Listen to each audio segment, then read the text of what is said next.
Good evening everyone. आज का फिर से अपन अपना टॉपिक स्टार्ट करते हैं, है ना। ग्लोमेरुलर नेफ्राइटिस चल रहा था अपना। और अभी तक हम क्या क्या पढ़ चुके हैं, ठीक है। ये अभी हम डिस्कस करेंगे। अपना लास्ट हो चुका था आईजीए नेफ्रोपैथी, हमने लास्ट किया हुआ था। जो आज हम स्टार्ट कर रहे हैं वो है membranoproliferative glomerular nephritis. Membranoproliferative glomerular nephritis, ठीक है। ये आज अपना टॉपिक होने वाला है, ठीक है। ये टू टाइप्स का होता है। देखिए, अगर आज से 7 साल पहले बात करें, 6 to 7 ईयर पहले, केवल हम इसमें एक ही को काउंट करते थे। लेकिन अभी जब से रिसर्च वगैरह हो चुकी है, तब से ये हमें टू टाइप्स का देखने को मिलता है। पहला अपना होता है एमपीजीएन फर्स्ट। पहले यही हुआ करता था, एमपीजीएन, मेम्ब्रेनो प्रोलिफरेटिव ग्लोमेरुलर नेफ्राइटिस। लेकिन उसके बाद से हमने इसको टू टाइप्स में डिवाइड किया। पहला है एमपीजीएन फर्स्ट, ठीक है। इसको हम अभी रिक्लासिफाइड भी करेंगे, रिक्लासिफाइड करेंगे अगेन, ठीक है। और दूसरा अपना होता है यहाँ पे C3 MPGN2 MPGN सेकेंड, ठीक है। इसमें लिखना C3GN।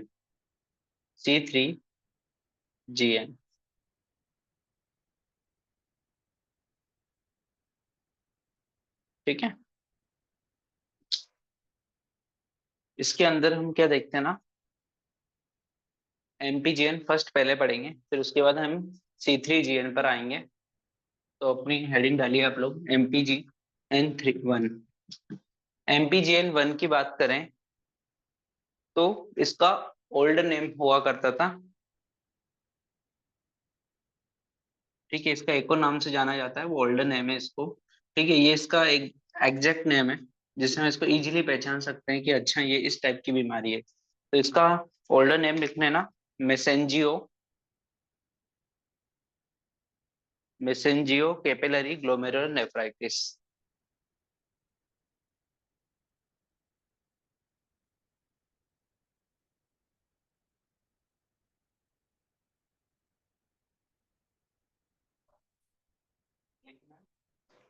इसी का दूसरा नाम होता है क्या, मैसेंजियो कैपिलरी नेफ्राइटिस। जैसा कि इसमें नाम आप देख रहे होंगे, मैसेंजियो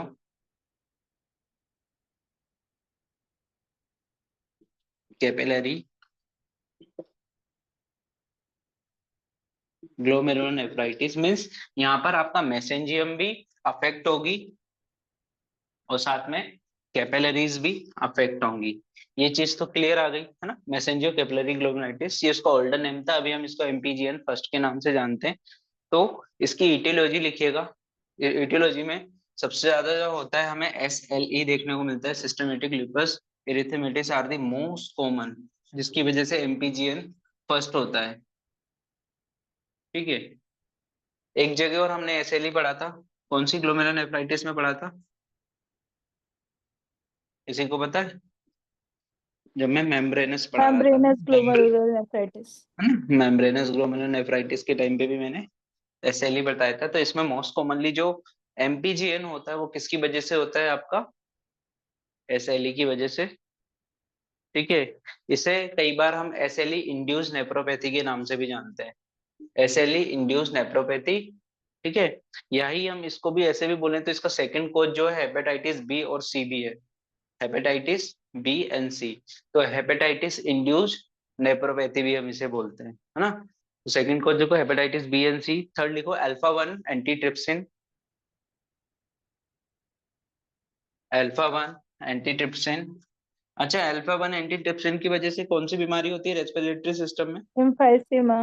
एम्फाइसीमा। अच्छा, कौन सा टाइप का एम्फाइसीमा होता है, ये बताया था मैंने, है ना, आया भी हुआ पैनिक ये है एग्जाम ना, में। पैनिक है। पैन ऐसी ना, ठीक है। ये मैंने MCQ में भी डाला था शायद, जब टेस्ट सीरीज चल रही थी आपकी, ठीक है। तो याद रखना। और आप लोग जो फ्री रजिस्ट्रेशन हो रहा है टेस्ट सीरीज का, वो लोग आप सभी कर दीजिए, क्योंकि वो आप लोगों के लिए भी बेनिफिशियल रहेगा, है ना। तो वो भी कर देना, है ना। नेक्स्ट ड्रग्स और फाइनली कैंसर, ड्रग्स और फाइनली कैंसर। तो इन कंडीशंस में हमें क्या देखने को मिल सकता है, एमपीजीएन फर्स्ट देखने को मिल सकती है। पहला है आपका एसएलई, सेकंड है आपका हेपेटाइटिस बी एंड सी, जिसकी वजह से हम इसको क्या बोलते हैं, एसएलई इंड्यूस नेफ्रोपैथी भी बोलते हैं, या हेपेटाइटिस इंड्यूस नेफ्रोपैथी।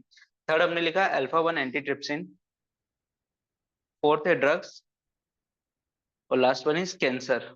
ठीक है, अब ये होगा क्या, तो इसमें होता ये है कि इसमें जो अपना कॉम्प्लीमेंट सिस्टम था ना, वो एक्टिवेट होता है यहाँ पे हेपेटाइटिस बी सी या एसएलई की केसेस में।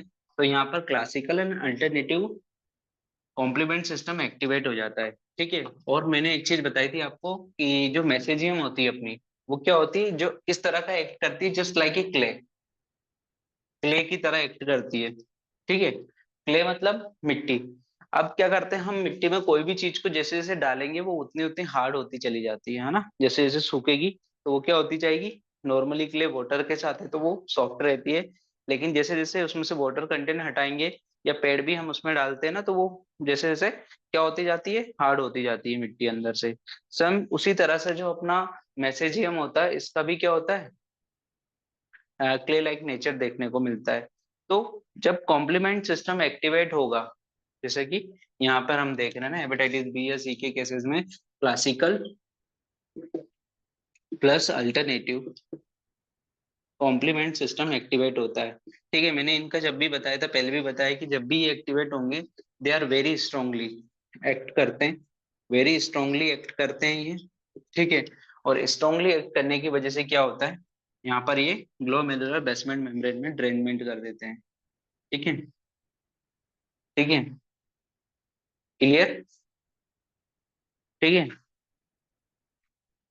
उसके अलावा और क्या देखने को मिलता है हमें इसमें,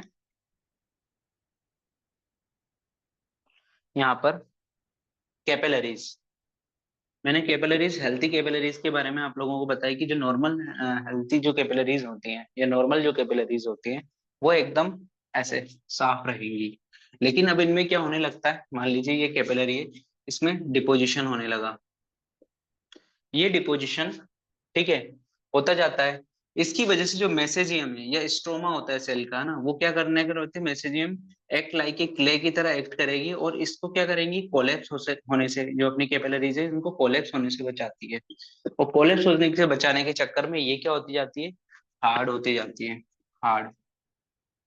ठीक है, जैसे जैसे कैपिलरीज में डिपोजिशन बढ़ता जाएगा, मेसेजियम बिकम टाइटर एंड टाइटर, और ज्यादा वो टाइट होती जाएगी, और टाइटर के साथ में हैवी टू हैवी, हैवी होने लगेगी। ये ऐसा क्यों करती है, क्योंकि कैपिलरीज को हमें कोलेप्स होने से बचाना है। ठीक है, तो वो हार्ड होगी। इसकी वजह से क्या होता है ना, इसकी वजह से हमें क्या देखने को मिलते हैं, जो कैपिलरीज और मेसेजियम है, इनके बीच में क्रैक्स बन जाते हैं ना, जब हार्ड होगी, एक टाइम तक हार्ड होगी, उसके बाद क्या होने लगेंगे, क्रैक फॉर्मेशन देखने को मिलता है, क्रैक फॉर्मेशन। जब हम माइक्रोस्कोपिक एग्जामिनेशन करेंगे, उसमें हमें क्रैक फॉर्मेशन देखने को मिलता है, वो कुछ इस तरह से दिखता है, जैसे कैपिलरीज हैं, ये ये ये क्रैक्स ऐसे है ना, ऐसा लगता है कि कोई क्रैक्स आ गए हों इस तरह से। ठीक है, ठीक है, इन्हीं क्रैक्स को हम क्या बोल देते हैं, ये जो सेगमेंट्स बने हैं, ये क्रैक्स बने हैं ना, ये सेगमेंट्स बन गए इसमें ना, इनको हम बोलते हैं लोब्यूलेशन, लोब्यूलेशन। ये हमें मेसेंजियम में क्या देखने को मिलेंगे, लोब्यूलेशन देखने को मिलते हैं। क्लियर है ना, एक पॉइंट तो ये हो गया, यहां तक किसी को प्रॉब्लम। नेक्स्ट चीज आप देखिएगा,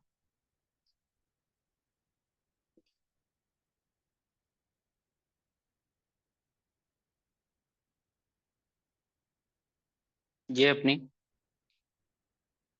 ग्लोमेरुलर बेसमेंट मेम्ब्रेन थी।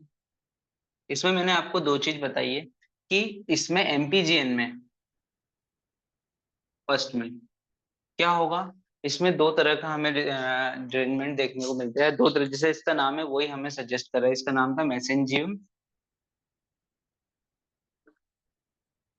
Capillaries glomerular nephritis. मीन्स यहाँ पे कैपिलरीज का तो, ये कैपिलरीज हो गई आपकी है ना नीचे, यहाँ से तो डिरेंजमेंट हो ही रहा है, यहाँ का मतलब कि यहाँ से तो ये खराब होगी होगी। साथ साथ में आपका क्या होगा, जो पोडोसाइट्स है, ये पोडोसाइट्स है, इधर से भी क्या होती है, ये खराब होती है। ठीक है, यानी यहाँ से भी डैमेज होगी ये, और यहाँ से भी डैमेज होगी।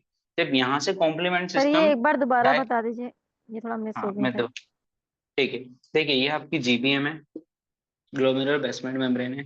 ये यहाँ से भी क्या होगी, डैमेज हो रही है। मैंने जैसे इसका नाम सजेस्ट करा है ना, कैपिलरीज भी इसमें डैमेज होगी, और मैसेंजियम, मैसेंजियम आपकी इस साइड में होती है। ठीक है, ये बोमेन कैप्सूल हो गया, बोमेन कैप्सूल के पास में मैसेंजियम होती है। ठीक है, ये आपके पोडोसाइट्स हैं, एपिथेलियल सेल्स में। पोडोसाइट्स या हमें फूड प्रोसेस कहते हैं। क्लियर। अब जीबीएम यहाँ से इस तरफ से भी डैमेज करेगा ये, और इस तरफ से भी डैमेज होगा। तो क्या होगा यहाँ पर, ये इसमें क्या होने वाला है, आपका डैमेज होने वाली जीबीएम भी डैमेज होगी। ठीक है, मैसेंजियम डैमेज होने के चक्कर में कॉम्प्लीमेंट सिस्टम यहाँ पर भी एक्टिवेट होगा, और आपके पोडोसाइट्स भी क्या होंगे, डैमेज होंगे। ठीक है, पोडोसाइट्स भी आपके डैमेज होंगे। मतलब ये क्या सजेस्ट कर रहा है आपको, इसमें आपको nephritic syndrome plus nephrotic syndrome दोनों ही देखने को मिलते हैं। Nephritic syndrome and nephrotic syndrome दोनों ही हमें इसमें देखने को मिलेंगे। तीसरी कंडीशन इसमें एक और होगी, एमपीजीएन में।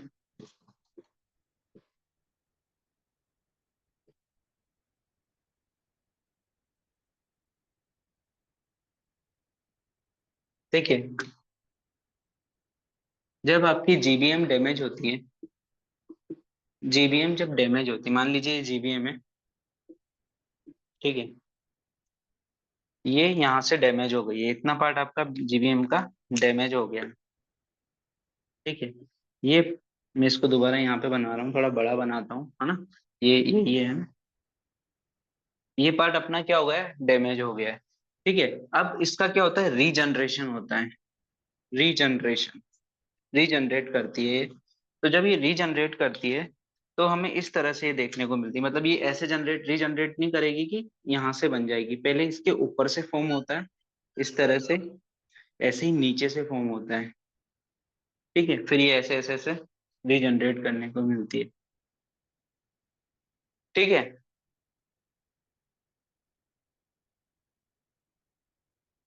तो अगर आप इसको सही से देखोगे तो जस्ट ये लाइक ऐसा लगता है कि इस तरह से जनरेट हो जाएगी, है ना, ये बेसमेंट मेम्ब्रेन। तो बेसमेंट मेम्ब्रेन हमें इसमें ट्रम ट्रैक अपीयरेंस देखने को मिलेगा, बेसमेंट मेम्ब्रेन का ट्रम ट्रैक अपीयरेंस। याद रखना, ये क्वेश्चन पूछा जा चुका है। ट्रम ट्रैक अपीयरेंस कौन सी ग्लोमेरुलर नेफ्राइटिस में मिलता है, तो आपका आंसर होगा एमपीजीएन फर्स्ट में। कई लोग इसको एमपीजीएन नाम से लिखते हैं, लेकिन अभी बुक्स में क्लासिफिकेशन हो चुका है, तो मैं इसे एमपीजीएन फर्स्ट बोलूँ। क्लियर। दूसरी बात, tram track appearance in chest x-ray कौन सी बीमारी में देखने को मिलेगा, ये मैं पढ़ा चुका हूँ। ब्रोंकियोटेसिस। ब्रोंकियोटेसिस में। ब्रोंकियोएक्टिस, वेरी गुड। ठीक है, तो याद रखना, ये मैंने पहले भी नोट्स में, जब मैं डायरेक्ट फाइल से पढ़ाया था तब भी मैंने ये चीज बताई थी, और अभी बता रहा हूँ, पर इस टाइम पे मैं खोज बता रहा हूँ कि ये कैसे आता है ना। Clear.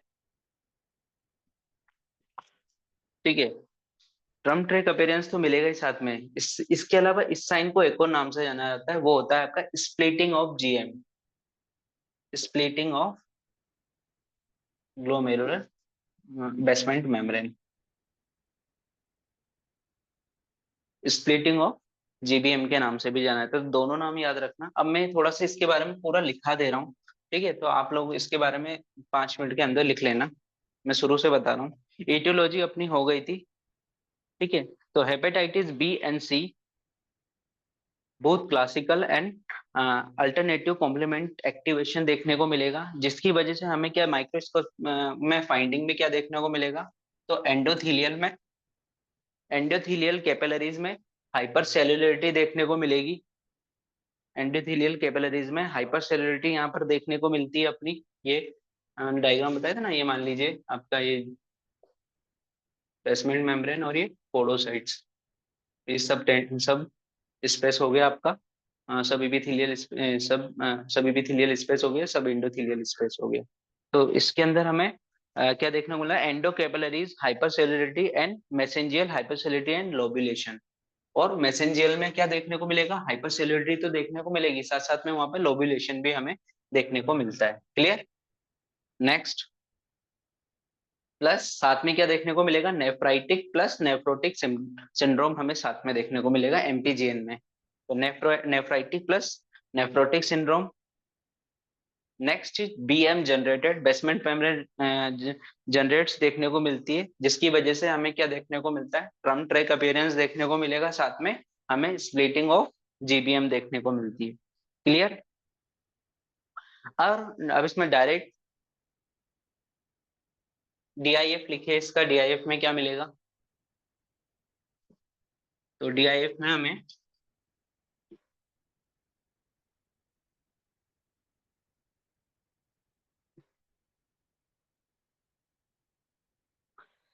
IgG, IgG compare to IgM, IgG ज्यादा देखने को मिलेगी compare to IgM. And complement both deposit in capillary and मैसेंजियम।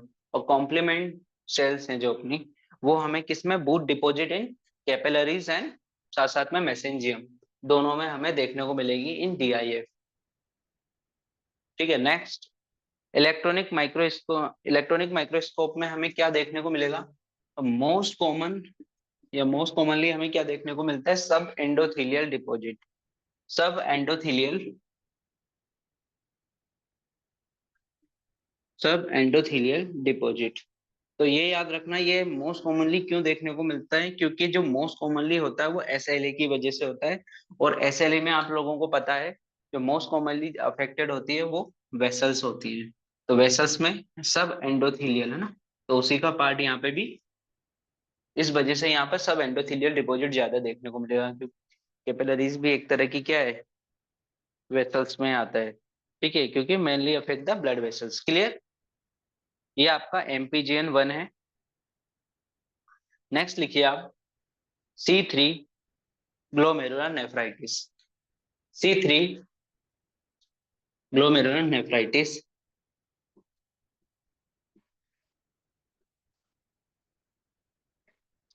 C3 मतलब यहाँ पे कोई कॉम्प्लीमेंट, जो कॉम्प्लीमेंट सिस्टम है उसकी बात हो रही है, ये लेटेस्ट वाला है ना, C3 कॉम्प्लीमेंट ग्लोमेरुलर नेफ्राइटिस या C3 ग्लोमेरुलर नेफ्राइटिस, ऐसे लिखिए आप, मैं इसके अंदर बताऊंगा। ठीक है। तो पैथोलॉजी मतलब इसमें क्या होगा, जो increase the C3 nephritic factor, जो C3 नेफ्रेटिक फैक्टर होता है आपका, नेफ्रेटिक फैक्टर, ये इसमें क्या हो जाता है, इंक्रीज हो जाता है।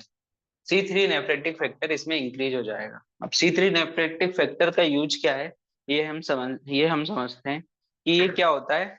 तो C3 nephritic factor is very important for the modification of the alternative complement cascades activation.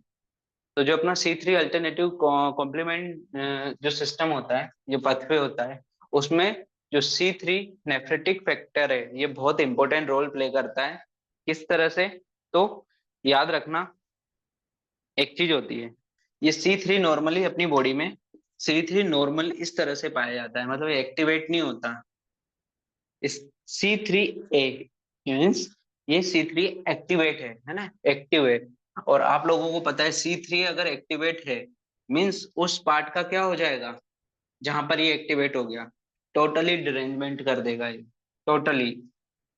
ठीक है, ड्रेन या डिस्ट्रक्शन कर देगा टोटली, ये जहां पे भी एक्टिवेट हो जाता है मीन्स, इसको हमें क्या करके रखना है, रोक के रखना है एक्टिवेट करने के लिए। तो C3 से C3A में जो इसको कन्वर्ट करता है उसे हम बोलते हैं C3 कन्वर्टेज, C3 कन्वर्टेज,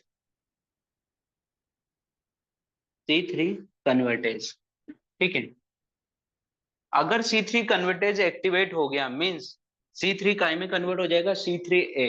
और C3A एक्टिवेट है मींस उस पार्ट का अब क्या होने वाला है, डिस्ट्रक्शन।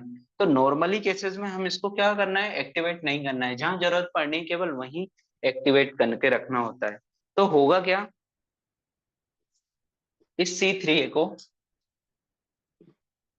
दो तरह से हम बैलेंस करके रखते हैं कि ये एक्टिवेट भी ना हो जाए जहां पे जरूरत नहीं है वहां पे, और ये ऐसा भी ना हो कि जहां एक्टिवेशन की जरूरत है वहां पर एक्टिवेट ही ना हो। तो उसके लिए क्या होता है ना, दो तरह के फैक्टर होते हैं, एक फैक्टर HNI, फैक्टर HNI, ये दो फैक्टर क्या करते हैं, C3 कन्वर्टेज एंजाइम जो कन्वर्टेज होता है इसको हटाते रहते हैं। ठीक है, मतलब इसको ज्यादा बनने नहीं देते। ठीक है, और एक होता है अपना C3 जो नेफ्रेटिक फैक्टर है, वो इसको क्या करता है, बढ़ा के रखने की कोशिश करता है। ठीक है, C3 इसको क्या करेगा, बढ़ा के रखने की कोशिश करेगा, और factor H and factor I इसको कम करके रखने की कोशिश करते हैं। इस कंडीशन में क्या होता है, ये चीज बैलेंस रहती है।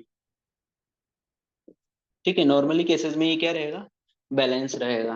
बट कुछ केसेस ऐसे होते हैं जहां पर क्या होता है, C3A का क्या हो जाता है, C3A ज्यादा एक्टिवेट हो जाता है।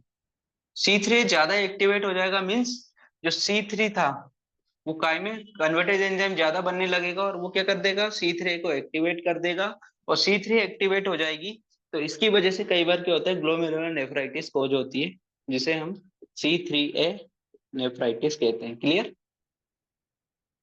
दूसरा क्या होता है, दूसरा कंडीशन क्या हो कि जो फैक्टर H और I बन रहे थे ये बनना कम हो जाए, ये इनका जो फैक्टर बनना था HNI ये रिड्यूस हो जाए, तो ऑटोमेटिकली तब भी क्या होगा, C3A जो अपना नेफ्रेटिक फैक्टर है वो नॉर्मली रिलेटिवली क्या हो जाएगा, इंक्रीज हो जाएगा। मीन्स आपका जो C3 कन्वर्टेज एंजाइम है वो भी क्या हो जाएगा, इंक्रीज हो जाएगा।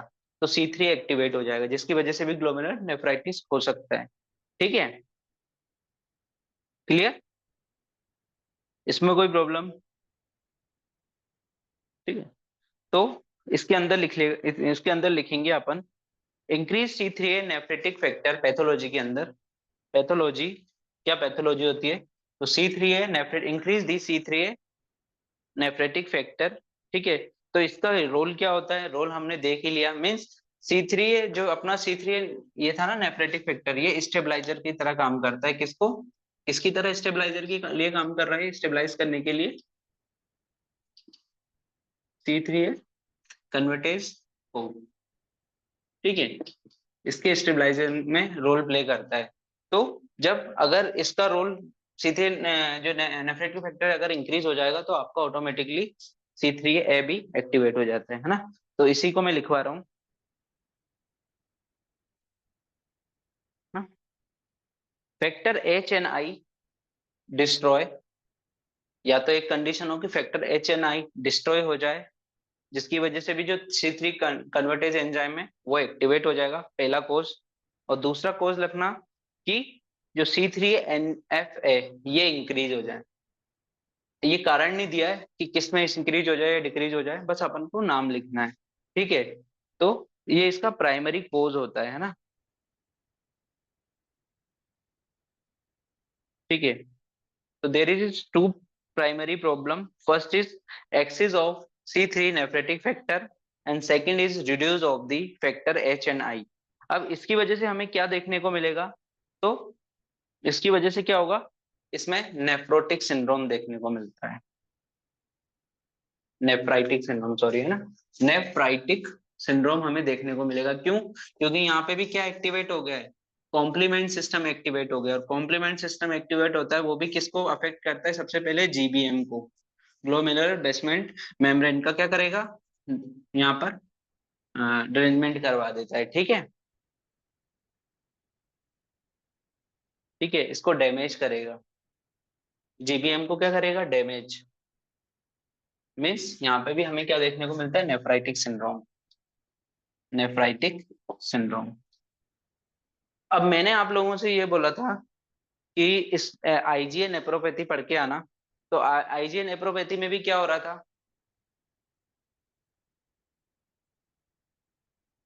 IgA नेप्रोपैथी में भी तो कुछ ऐसा होता है, C3 है और C5 है एक्टिवेट हो गए थे, है ना। और वो क्या कर रहे थे, वो भी कॉम्प्लीमेंट सिस्टम को एक्टिवेट करके क्या कर रहे थे, इनडायरेक्टली नेफ्राइटिक सिंड्रोम भी प्रोड्यूस कर रहे थे जीबीएम को डैमेज करके। ठीक है, लेकिन जो यहाँ पर बेसिक अंतर दोनों के बीच में देखने को मिलता है वो ये देखने को मिलेगा, अगर माइक्रोस्कोपिक एग्जामिनेशन कर रहे हैं तो उसमें यहाँ पर हमें माइक्रोस्कोपिक एग्जामिनेशन में मैसेंजियल एक्सपेंशन देखने को मिलता है in case of C3 glomerulonephritis. ठीक है, और मैसेंजियल हाइपरसेल्युलरिटी देखने को मिलती है। ठीक है, ये वहां पे भी देखने को मिल रहा था, लेकिन यहाँ डीआईएफ में C3 सर एक मैसेंजियल बार रिंग देखने। माइक्रोस्कोपिक एग्जामिनेशन दोबारा बता दीजिए।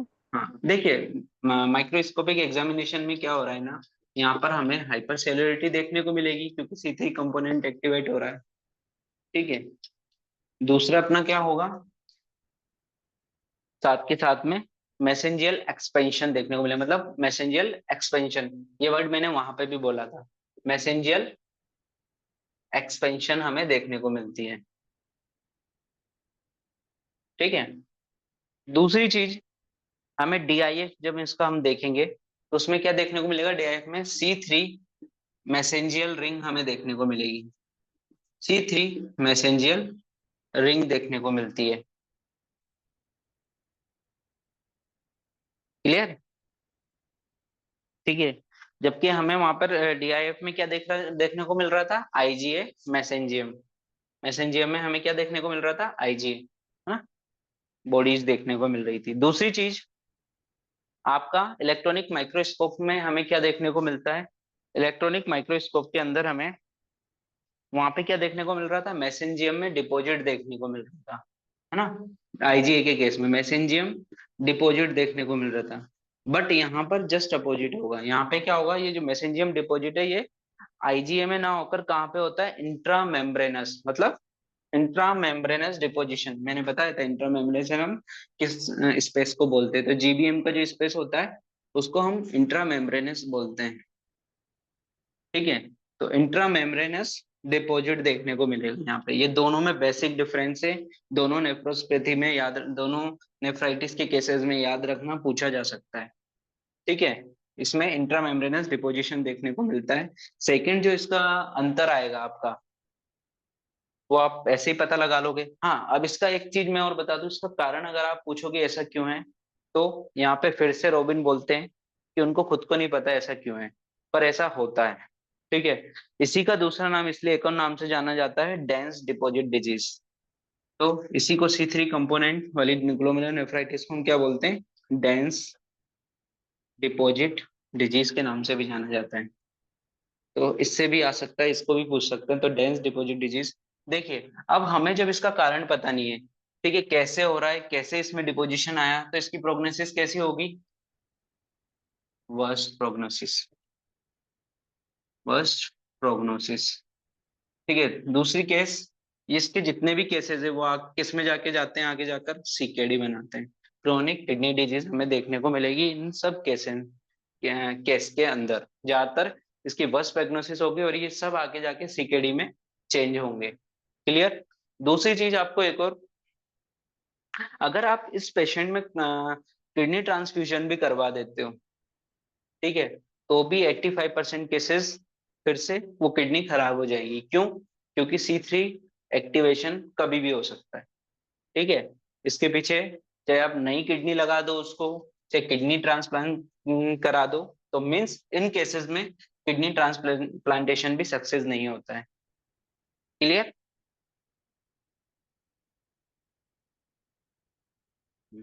अब आप मुझे बताइए कि अपन ने क्या क्या पढ़ लिया है, कौन कौन सी ग्लोमेरुलोनेफ्राइटिस अभी तक हम कंप्लीट कर चुके हैं।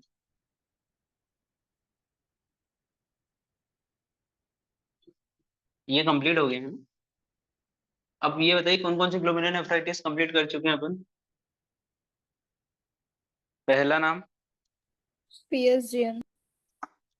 सबसे पहले हमने पढ़ा था मेम्ब्रेनस, है ना, जैसे अपन ने पढ़ा था उसी सीक्वेंस में था। सेकंड अपन ने पढ़ा था गुड पास्चर सिंड्रोम।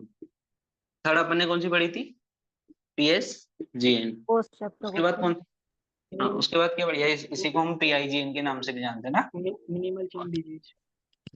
कौन से, हाँ, minimal change disease. Minimal changes disease और मेम्ब्रेनस हाँ मेम्ब्रेनस प्रोलिफरेटिव मेम्ब्रेनस प्रोलिफरेटिव आ जाएगा। मेम्ब्रेनस एमपीजीएन आईजीए पढ़ी थी इसके बाद, है ना? आईजी इसके है ना, इसके बाद हमने क्या पढ़ा है? उसके बाद एमपीजीएन। ठीक है, एमपीजीएन के अंदर ही हमने एक और पढ़ी थी, वो कौन सी थी? C3GN, है ना? ये एमपीजीएन फर्स्ट और C3GN। अब देखिए, मैंने इसको मिनिमल चेंज डिजीज को अलग से लिखा है। ऐसा क्यों मैं लिख रहा हूँ? क्योंकि ये डिजीज हम इसके बेसिस पे हम आगे इसका एक्यूट और क्रोनिक फॉर्मेशन बनाएंगे। एक्यूट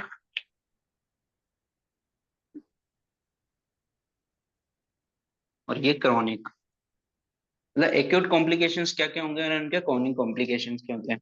हम इसमें मिनिमल चेन डिजीज को एक्सक्लूड कर रहे हैं। क्यों क्यों एक्सक्लूड कर रहे हैं? कोई आंसर देगा इसका? क्योंकि ये 100% क्योरेबल है। जैसे आप स्टेरॉइड्स के लिए स्टार्ट करोगे, ये 100% क्योरेबल है। तो इसके जो कॉम्प्लिकेशंस है वो भी इतने नहीं आते हैं जितने इनके आते हैं ना। तो इसको हम अभी छोड़ रहे हैं, एक्सक्लूड किया है इसको, नहीं तो ये 7 होती संख्या में। ठीक है, देखिए, आपने अगर एक्यूट जो इन सब बीमारियों के पेशेंट देखे होंगे, तो इनके में एक टेस्ट है जो कॉमन होता है, आरएफटी। आरएफटी हम इनके हर रोज आरएफटी होता है अगर ये केसेस एक्टिवेट हैं। तो इनके केसेस में हम क्या करवाते हैं डेली? अगर पेशेंट इसका एडमिट है तो आप या आपके पास क्लिनिक पे आ रहा है तो आप इसका डेली आरएफटी कराओगे। क्यों? क्योंकि इनमें क्या होता है, एक चीज होने का चांसेस होता है कि इनका जो क्रेटिनिन, नॉर्मल क्रेटिनिन लेवल कितना होता है? नॉर्मल क्रेटिनिन लेवल कितना होता है? क्या यूनिट पॉइंट आती थ्री है? 0.3।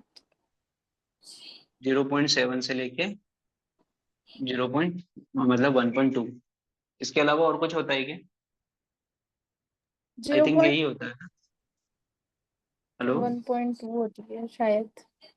0.7 से, मतलब एक देख लेना, मेरे को भी यही याद आ रहा है तो मैं यही लिख रहा हूँ ना। बाकी एक बार देख लेना, मतलब आगे पीछे एक आध जो भी हो देख लेना, पर शायद मुझे लग रहा है यही होगा। एक बार कंफर्म कर लेना। अब क्या हो रहा है, अगर किसी का क्रेटिनिन एकदम से इंक्रीज हो जाए, मीन्स उसको क्या हो रहा है, एक्यूट कॉम्प्लिकेशंस आ सकते हैं ना। जैसे कि क्या होगा, यहाँ पर आपने देखा होगा ना कई केसेस। मान लो किसी का क्रेटिनिन है वो 1 से सीधा 7 हो गया, 7 mg/dl। मीन्स ऐसे पेशेंट को क्या हो सकता है, यूरेमिया हो सकता है ना। अगर इसका डायलिसिस नहीं किया तो यहाँ पे पेशेंट कहाँ जा सकता है, यूरेमिक इंसेफेलोपैथी की कंडीशन हमें देखने को मिल सकती है। तो इस कंडीशन को प्रिवेंट करने के लिए हम पहले ही क्या करेंगे, डायलिसिस। और डायलिसिस को प्रिवेंट करने के लिए हम इसका क्या करेंगे, पहले ही क्रेटिनिन का सैंपल लेते रहेंगे, आरएफटी इसका कराते रहेंगे। ठीक है, अब एक्यूट कॉम्प्लिकेशन इस टाइप के पेशेंट में अगर आते हैं तो उसको हम बोलते हैं rapid progressive glomerular nephritis. Means एक दिन में क्या हुआ आपका, जो क्रेटिनिन था सीधे 1 से कहाँ पहुंच गया, 7 पर। मीन्स ये क्या हुआ है, रैपिड प्रोग्रेसिव ग्लोमेरुलर नेफ्राइटिस। ठीक, क्रोनिक कॉम्प्लिकेशन में को भी देख ही लेते हैं अपन। क्रोनिक कॉम्प्लिकेशन, जब भी क्रोनिक की बात आती है, मीन्स वहां पर बात आती है फाइब्रोसिस की, उस पार्ट के फाइब्रोसिस की। तो मैं यहीं से इसको फिर से उठाऊंगा, लेकिन आरपीजीएन कंप्लीट करने के बाद, है ना, रैपिड प्रोग्रेसिव ग्लोमेरुलर नेफ्राइटिस। तो ये सारे केसेस काय में जा सकते हैं आपके, आरपीजीएन में जा सकते हैं। और यही सारे केसेस आपके कॉम्प्लिकेशन में जा सकते हैं, क्रोनिक कॉम्प्लिकेशन में, जिसे हम पढ़ेंगे focal segmental glomerular sclerosis. Fibrosis मतलब एक तरह की स्क्लेरोसिस हुई है। अभी आप समझोगे इसको, इसको मैं बताऊंगा। ठीक है, तो नेक्स्ट हेडिंग डालिए आरपीजीएन, रैपिड प्रोग्रेसिवली ग्लोमेरुलर नेफ्राइटिस। अब इसके अंदर लिखिएगा,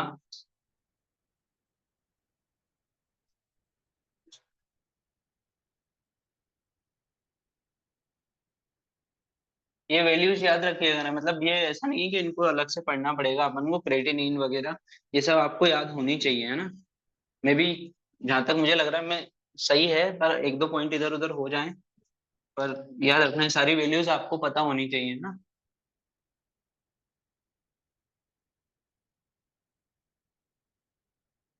वो भी एक दो इसलिए बोल रहा हूँ कि कहीं बुक्स में अगर चेंज हो, वरना होती यही है।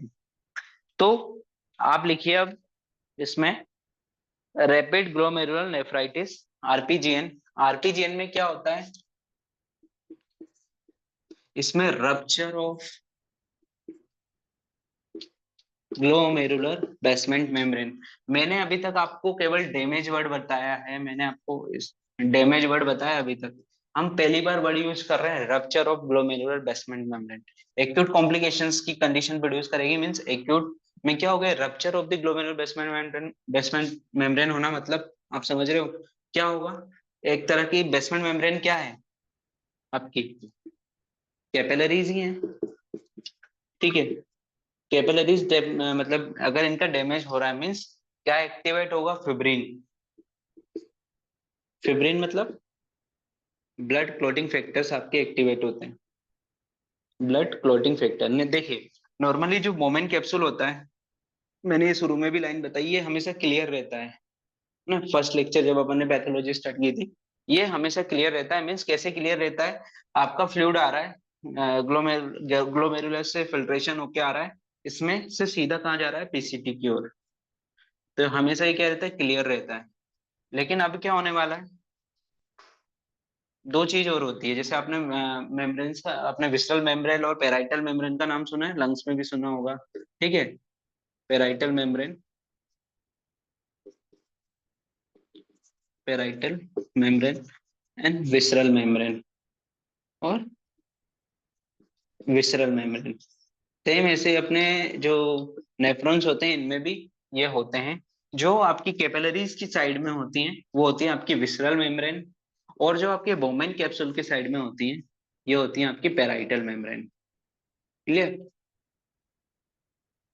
अब क्या हो रहा है यहाँ पर, रप्चर ऑफ जीबीएम, रप्चर होने की वजह से कैपिलरीज भी डैमेज हुई। कैपिलरीज के डैमेज होने की वजह से फिब्रिन एक्टिवेट हुआ। फिब्रिन के एक्टिवेट होने की वजह से क्या होता है, ब्लड क्लॉट फॉर्मेशन होगा। और यही ब्लड क्लॉट क्या करेगा, आपको जाके जो पेराइटल एपिथेलियल, पेराइटल लिखना पूरा ना, पेराइटल एपिथेलियल में क्या कर देगा, हाइपरप्लेजिया देखने को मिलेगा। उसमें क्या कराएगा, हाइपरप्लेजिया कराएगा। साथ साथ में उसमें हमें क्या देखने को मिलेगा, इसी में जाके डिपोजिशन देखने को मिलेगा डब्ल्यूबीसी का, फिब्रिन का, डब्ल्यूबीसी का, फिब्रिन का, और सम पार्ट यानी कि कुछ पार्ट आपको विसरल एपिथेलियल का भी, विसरल एपिथेलियल में भी हाइपरप्लेजिया देखने को मिलता है।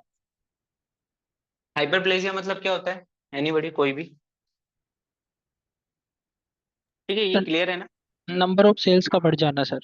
नंबर ऑफ सेल्स का बढ़ जाना। हाइपरट्रोफी में क्या होता है, उनकी जो सेल है उसका डायमीटर वगैरह बढ़ जाएगा लेकिन नंबर ऑफ सेल्स तो सही साइज रहेंगे। हाँ उतना ही रहेगा, ठीक है।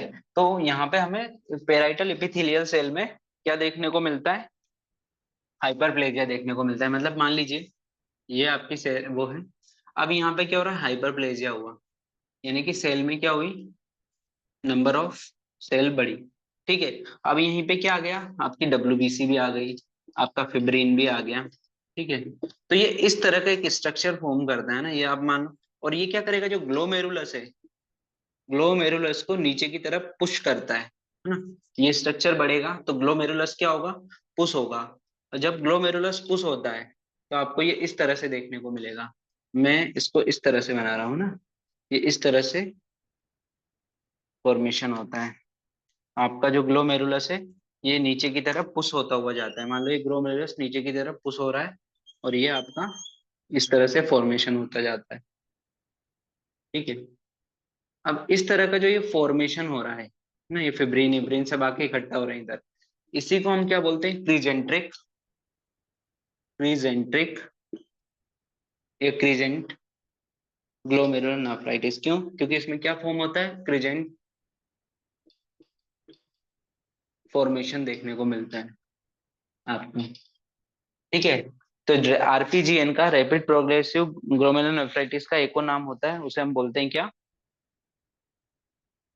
Dysenteric glomerulonephritis। हाँ, प्रेसेंट्रिक, प्रेसेंट्रिक ग्लोमेरुलर नेफ्राइटिस, ठीक है। दूसरा क्या, ये हमें कहाँ देखेगा, जब हम माइक्रोस्कोपिक एग्जामिनेशन करेंगे। तो याद रखना ये क्वेश्चन आ चुका है, कोई मैं आ चुका है मतलब बोलूं तो ऐसा मतलब ये नहीं है कि इसका एग्जाम एआईपीजीटी में आ चुका है, इसको बिल्कुल इस चीज से मत ले लेना। ये आपके दूसरे HMO के जितने एग्जाम हुए हैं या एम्स के एग्जाम हुए हैं उनमें आया हुआ है ना। एम्स मतलब HMO का एम्स, ठीक है। ये दूसरा GPSC वगैरह जो अदर PSC के एग्जाम होते हैं, मैं उनकी बात करता हूँ ना। इस चीज का याद रखना। तो क्रिजेंटिक फॉर्मेशन हमें देखने को मिलता है, और क्रिजेंटिक ग्लोमेरुलनेफ्राइटिस दूसरा नाम किसका होता है, रैपिड प्रोग्रेसिव ग्लोमेरुलनेफ्राइटिस का। अब हम इसका क्या देखेंगे, इतना लिखवा देता हूँ, फिर इसको हम, अब इसमें सारे टाइप्स आ जाएंगे, ऐसा मत सोचना कि इसमें तो ये भी होगा वो सब आएंगे, है ना। अभी हम सबका देखेंगे इसमें, तो इतना लिख लीजिए इसको। रैपिड प्रोग्रेसिव ग्लोमेरुलनेफ्राइटिस में रप्चर ऑफ GBM हुआ, उसकी वजह से हमें फिब्रिन देखने को मिला। और पेराइटल एपिथेलियल सेल में क्या हुआ, हाइपरप्लेजिया की कंडीशन देखने को मिलती है, जहां हमें WBC फिब्रिन भी देखने को मिलेगा। साथ में स्लाइटली हमें क्या देखने को मिलता है, जो विसरल एपिथेलियल है उसमें भी हमें हाइपरप्लेजिया देखने को मिलता है, ठीक है। और ये कहाँ होता है, all the happen in the Bowman space के बीच में हमें ये देखने को मिलेगा, ठीक है। क्लियर। नेक्स्ट, अब हम इसका DIF देखते हैं। ये तो हमने क्या देखा, माइक्रोस्कोपिक एग्जामिनेशन में देखा था। नेक्स्ट DIF, DIF, ठीक है। DIF में फर्स्ट पॉइंट लिखिए, या इसी को लिखिए टाइप 1। टाइप 1, अगर हमें लीनियर, DIF में लीनियर देखने को मिलता है, तो लीनियर हमने कौन सी बीमारी में मतलब कौन सी ग्लोमेरुलनेफ्राइटिस में पढ़ा था कि जिसमें लीनियर ग्रीन कलर का वो पूरा लीनियर हो गया था, है ना। एक ग्रेनुलर पढ़ा था, एक लीनियर पढ़ा था। तो लीनियर हमें किस में देखने को मिल रहा गुड था, pasture good syndrome. Good question. Goodpasture syndrome में, ठीक है। दूसरा ग्रेन्युलर, टाइप 2 इसका DIF में अगर देखने को मिल रहा है टाइप 2, तो वो ग्रेन्युलर। तो ग्रेन्युलर हमें कौन कौन सी उसमें देखने को मिल रहा था, एक तो पहला तो जो इसी से हम देख रहे थे, है ना, MGM। मेम्ब्रेनस में मिल रहा था। उसके बाद पोस्ट स्ट्रेप्टोकोकल ग्लोमेरुलनेफ्राइटिस, उसके अलावा IgA, ठीक है। ये सब क्या है, ये ऑटो इम्यून है ना, इम्यून पॉजिटिव है, इसलिए इनमें कौन सा कलर आएगा, इन सब में ग्रीन कलर आएगा। बस हम डिफरेंस ये देख रहे हैं कि लीनियर होगा तो वो गुड पास्चर सिंड्रोम हो जाएगा, टाइप 1 हो जाएगा, और अगर ग्रेनुलर टाइप का होगा तो वो टाइप 2 में आ जाएगी। तो पहला मेम्ब्रेनस, दूसरा PSGN, दूसरा IgA, या फिर तीसरा MPGN, ठीक है। MPGN में भी फर्स्ट वाला, फर्स्ट में आपका क्या आ जाएगा, लूपस वाला, है ना, ठीक है, लूपस। क्लियर। थर्ड टाइप 3, तो टाइप 3 में लिखिए, टाइप 3 मतलब यहाँ पर क्या होगा, नेगेटिव होगा ना। यहाँ पे इम्यून पॉजिटिव नहीं आएगा ना, अब यहाँ इम्यून नेगेटिव की बात होगी, तो इसको एक नाम से जाना जाता है, उसका नाम लिखिए posse immune. Posse, PAUCI, posse, posse immune, ठीक है। मीन्स यहाँ पे क्या हो रहा है आपका, इसी में ब्रैकेट करके लिखिए negative for immune fluorescence. DIF के लिए क्या आएगा, नेगेटिव आएगा, यहाँ पे कोई भी कलर नहीं आएगा, ब्लैक कलर आएगा। तो ऐसा कौन सी बीमारी होगी, तो आपकी नजर में पहले में आएगा मेम्ब्रेनस ग्लोमेरुलनेफ्राइटिस होगा क्या, है ना, सॉरी मिनिमल चेंजेस डिजीज होगा क्या। तो मिनिमल चेंजेस डिजीज को हम काउंट ही नहीं कर रहे हैं ना, यहाँ हम मिनिमल चेंज डिजीज को काउंट ही नहीं करते हैं। मैंने इसको पहले ही रीजन क्लियर कर दिया, तो ये तो नहीं आएगा। तो इसके अलावा जब हम बाद में पढ़ेंगे, उनमें से एक डिजीज होती है वेगनर्स ग्रेनुलोमेटोसिस, लिखना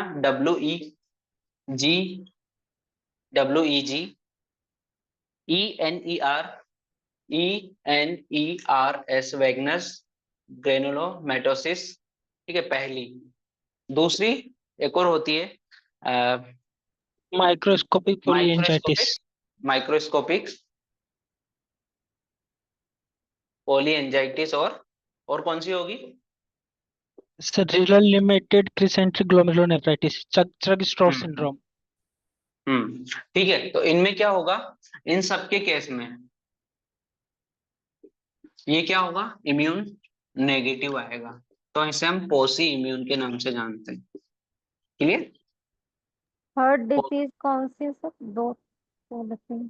नहीं, दो ही नाम लिखिए अभी, ज्यादा फिर वो मतलब आता नहीं है, इस दो का नाम लिख लीजिए, ठीक है। माइक्रोस्कोपिक एंजाइटिस को क्या क्यों रखा गया है, तो ये भी एंजाइटिस है, मतलब ये भी क्या करेगा, कैपिलरीज पर एक्ट करेगी, और जब यहाँ कैपिलरीज डैमेज होंगी मीन्स यहाँ पे भी क्या होने वाला है आपका, फिब्रिन एक्टिवेट होगा, और फिब्रिन एक्टिवेट होगा तो सेम वही प्रोसेस रहेगी, है ना।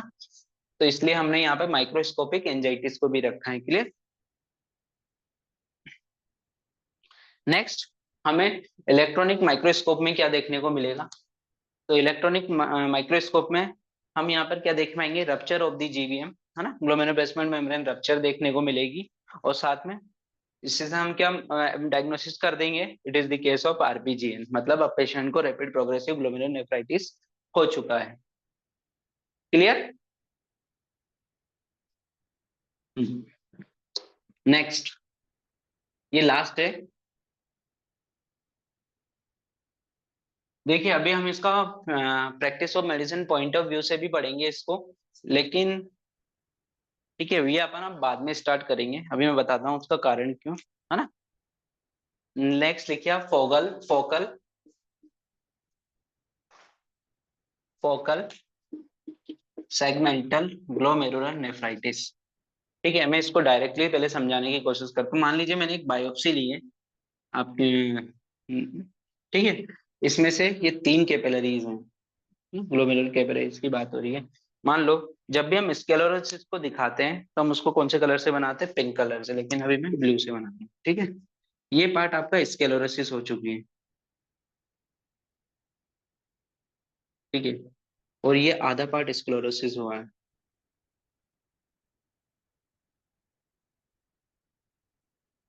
मीन्स क्या है, ये पूरा पार्ट क्या हो गया, स्क्लेरोसिस है, ये आधा पार्ट स्क्लेरोसिस है, मतलब हाफ पार्ट को हम बोलते हैं फोकल, ठीक है, और ये जो हाफ पार्ट जो स्क्लेरोसिस जो नॉर्मल है इसको हम बोलते हैं सेगमेंटल, ठीक है। ये नॉर्मल है, इतनी आपकी क्या हो चुकी है, स्क्लेरोस हो फोकल चुकी है। कौन सा है सर? फोकल और सेगमेंटल फोकल में क्या नीचे है? वाला, ये फोकल फोकल नीचे, नीचे वाला हो ओके। जाएगा, मतलब जो स्क्लेरोसिस हो चुका है, ठीक है। और ये क्या है, सेगमेंटल, मतलब जो खाली है।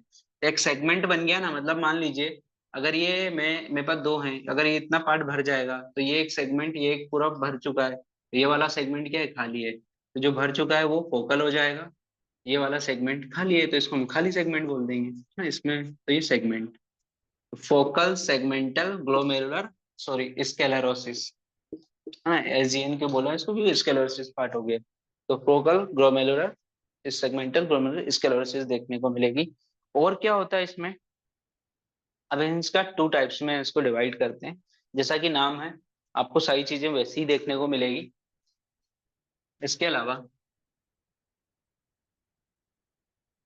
ये 2 टाइप्स, मतलब इसको डिवाइड किया गया है 2 टाइप्स में, एक प्राइमरी प्राइमरी ठीक है, और एक सेकेंडरी, प्राइमरी एंड सेकेंडरी।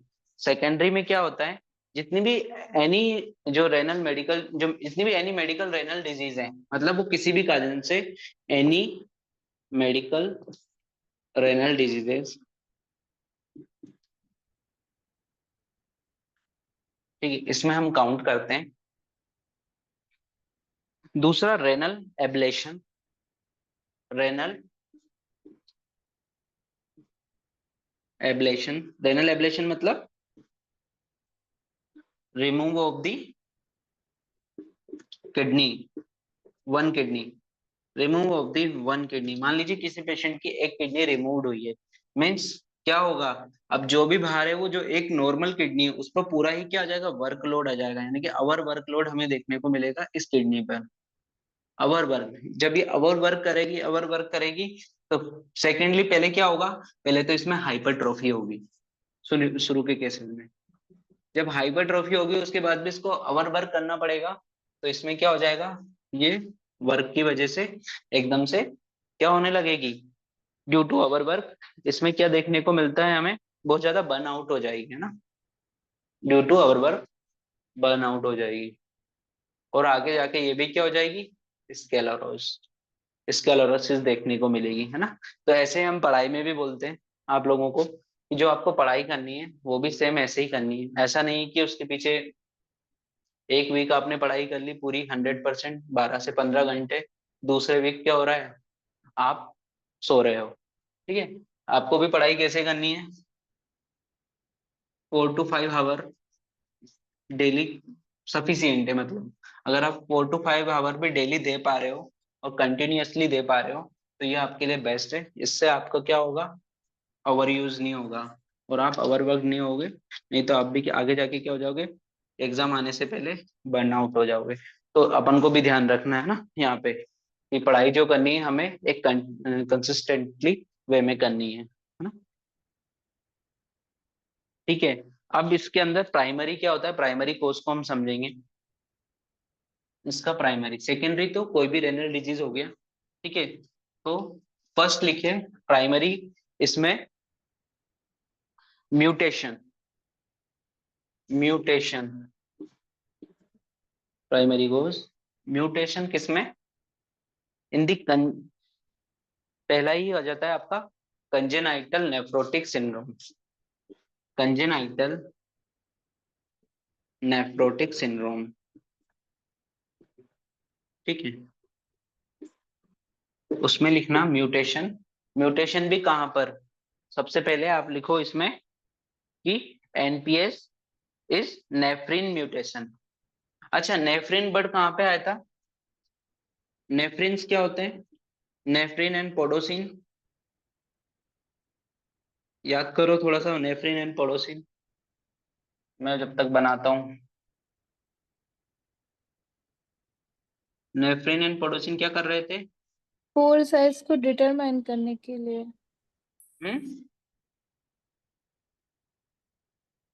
ये क्या कर रहा था, कॉन्ट्रैक्ट, और ये एक्सपेंड। कॉन्ट्रैक्ट पोडोसाइट्स के एक्सपेंड और कॉन्ट्रैक्ट करने में नेफ्रिन एंड पोडोसिन क्या करते हैं, मदद करते हैं। तो अगर टाइप 1 में जो अपना हुआ है, ठीक है, इसका भी कंजेनाइटल नेफ्रोटिक सिंड्रोम है, उसके अंदर भी हम पढ़ रहे हैं प्राइमरी, प्राइमरी म्यूटेशन कहाँ पे हुआ है, in case of नेफ्रिन mutation. नेफ्रिन mutation मतलब वही, ये मोस्ट कॉमनली देखने को मिलता है, इसे हम फिनिश नाम से भी जानते हैं, FINNIS, फिनिश नाम से भी जानते हैं। और इसको याद रखने के लिए याद रखना, ये फिनलैंड में बहुत होता है, most commonly seen in Finland, ये पूछा स्पेलिंग नहीं क्या है जाएगा। सर इसकी? फिनलैंड, नहीं, फिनिश फिनिश फिनलैंड, वाली। FINNISH, फिनिश, FINNISH, ठीक है। तो सेकंड, अब इसमें टाइप 2 में लिखेंगे अपन, ये टाइप 1 हो गया म्यूटेशन इन नेफ्रिन, टाइप 2 लिखिए इसी में म्यूटेशन इन पोडोसिन, पोडोसिन। तो टाइप 2 में पोडोसिन में म्यूटेशन रेयरली देखने को मिलता है, अगर टाइप 2 में म्यूटेशन होगा तो हम उसे पोडोसिन बोलेंगे, ठीक है, मतलब पोडोसिन में हो रहा है तो। थर्ड लिखिए chromosome 22, chromosome 22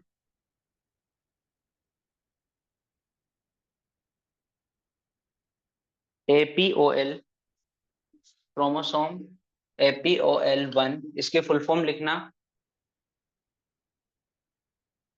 एपोलाइपो protein, apolipoprotein L1, apolipoprotein L1, ठीक है।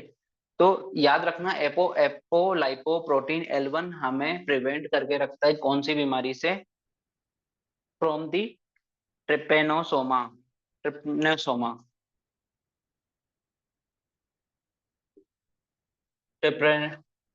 ट्रिपनोसोमा से। और इसी का दूसरा नाम होता है स्लीपिंग डिजीज, स्लीपिंग सिकनेस, आपने नाम सुना होगा स्लीपिंग सिकनेस, ठीक है, उससे प्रिवेंट करता है एपीएलओएन1, ठीक है। और ये क्रोमोसोम 22 होता है, अगर वो इसमें नहीं होगा तो आपको मतलब पेशेंट को फोकल सेगमेंटल ग्लोमेरुलर नेफ्राइटिस होने के चांसेस रहते हैं, स्पेशली मोस्ट कॉमनली देखने को मिलता है अफ्रीका में, अफ्रीका में, ठीक है।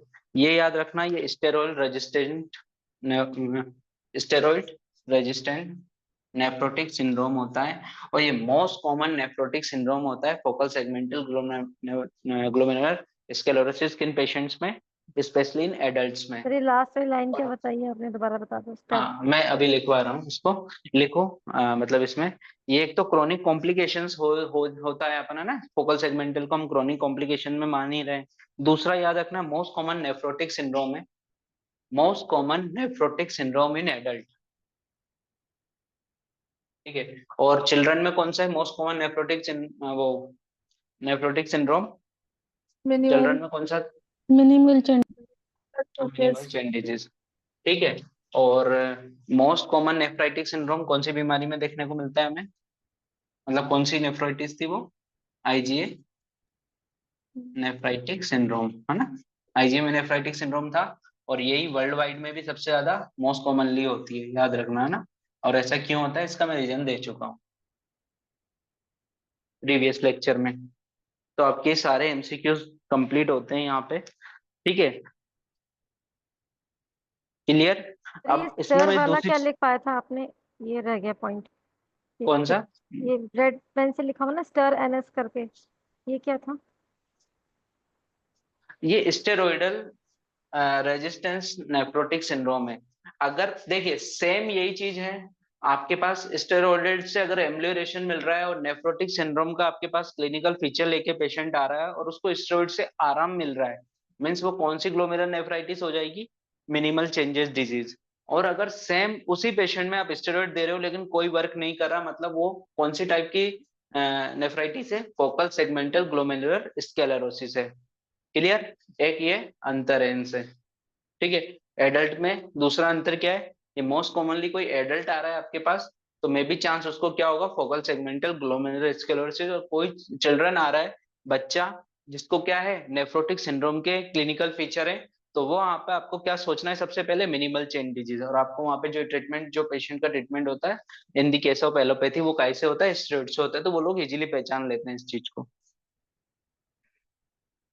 आप भी पहचान सकते हो उनके प्रिस्क्रिप्शन में। अगर पेशेंट आके बताए कि ये दवा दी थी, इस दवा से 7 दिन के अंदर ही ये तो पूरी ठीक हो गई थी, इसकी सूजन चली गई थी, ये सब वगैरह, मीन्स उसको क्या था, मिनिमल चेन डिजीज थी। लेकिन अगर पेशेंट को स्टेरॉइड पर्चे पे आपके पास प्रिस्क्रिप्शन में स्टेरॉइड लिखे हैं, उसके बाद भी आराम नहीं आया है, मीन्स आप समझ जाना कि ये फोकल सेगमेंटल ग्लोमेरुलर स्क्लेरोसिस का केस है।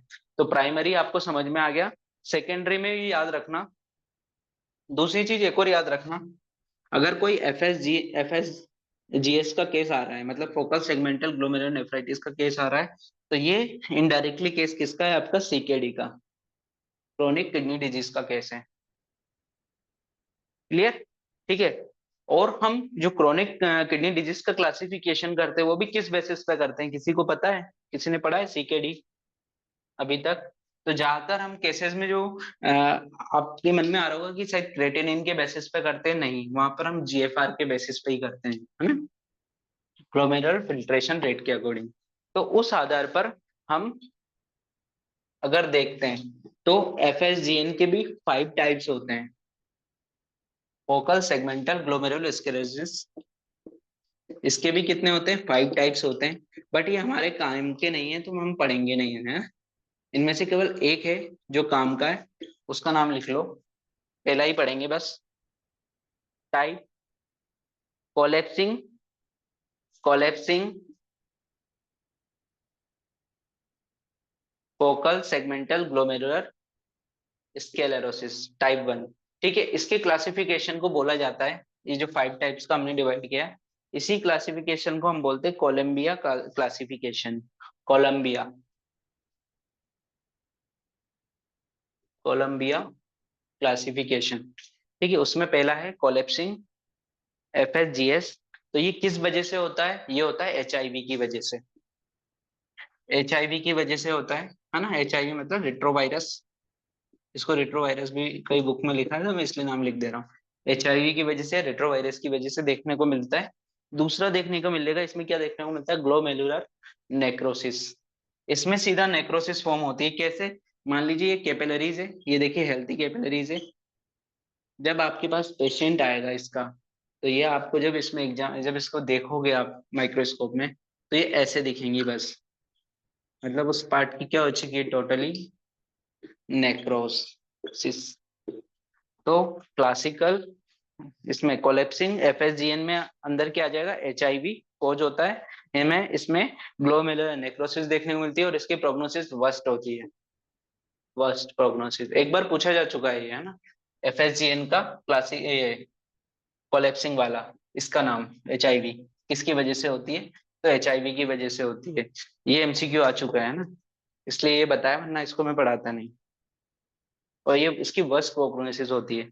तो आज आपकी ये ग्लोमेरुलर नेफ्राइटिस कंप्लीट होती है on the basis of pathology. अब हम इसका प्रैक्टिस ऑफ मेडिसिन वाला पार्ट पढ़ेंगे, जहां पर हम इसके क्या करेंगे, सारे क्लिनिकल फीचर देखेंगे।